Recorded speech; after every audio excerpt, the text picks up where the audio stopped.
The Book of Enoch is one of several pseudepigraphal works that attribute themselves to Enoch, the great-grandfather of Noah, that is, Enoch, son of Jared, in Genesis 5:18. A piece of ancient literature is a pseudepigraphon if it makes false claims as to authorship. A pseudepigraphon will purport to have a usually well-known author, but its claims are unfounded.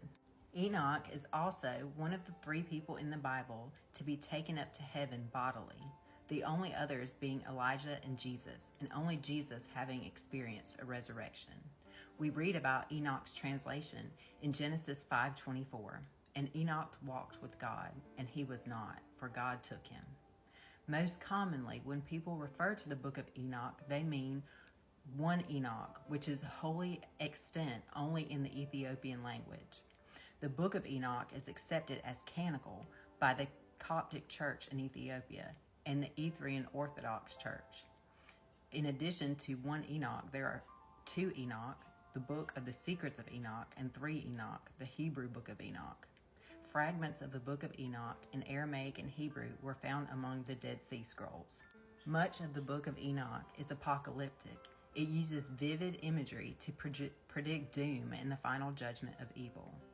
There's a heavy emphasis on angelology, and demonology, and a large portion of the book is devoted to filling in the backstory of Genesis 6:1-4.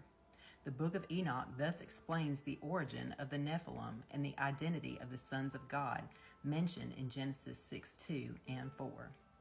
The result is a strange and sensationalistic piece of non-canonical literature.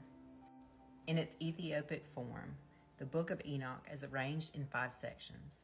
Section 1 has Enoch pronouncing God's judgment on the angels who cohabited with the daughters of men. In this section, 200 angelic watchers rebel against God and are cast out of heaven along with Satan. On earth, they indulge their lusts and have sexual relations with human women, producing the Nephilim, a race of evil giants who terrorize the world. Enoch sees a chaotic and horrible place in a fiery prison reserved for the angels who sinned. Section 2 has 3 parables relating apocalyptic judgments. It also contains a story of Enoch's translation into heaven. In this section, Enoch describes the activity of an angel named Gadriel. He it is who showed the children of men all the blows of death, and he led astray Eve and showed the weapons of death to the sons of men, the shield and the coat of mail, and the sword for battle, and all the weapons of death to the children of men. And from his hand they have proceeded against those who dwell on earth from that day and forevermore. Section 3 is primarily an explanation of the workings of the stars and their pathways, as per a vision that Enoch has. Section 4 contains Enoch's vision of the coming flood and prophecies concerning other events yet future, including the Exodus, the conquest of Canaan, the building of the temple, the fall of the northern kingdom, and the destruction of Jerusalem, the final judgment, the building of the New Jerusalem, the resurrection of the saints, and the coming of the Messiah. Section 5 pronounces woes on sinners and promises blessings to the righteous. It ends with a promise of peace for the children of uprightness. The biblical book of Jude quotes from chapter 1 of the book of Enoch in Jude 1:14-15. Enoch, the 7th from Adam, prophesied about these men. See, the Lord is coming with thousands upon thousands of his holy ones to judge everyone and to convict all the ungodly of all the ungodly acts they have done in an ungodly way, and of all the harsh words ungodly sinners have spoken against him.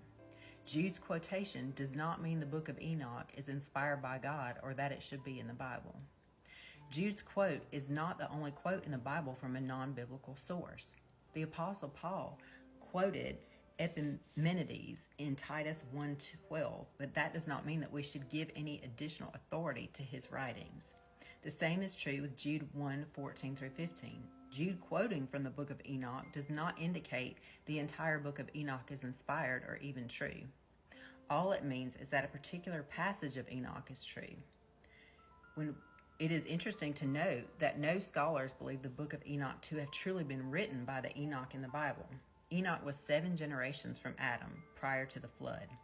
Evidently, though, The words Jude quotes were genuinely something that Enoch prophesied, or the Bible would not attribute it to him.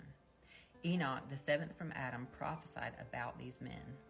This saying of Enoch was somehow handed down through the generations and eventually recorded in the book of Enoch.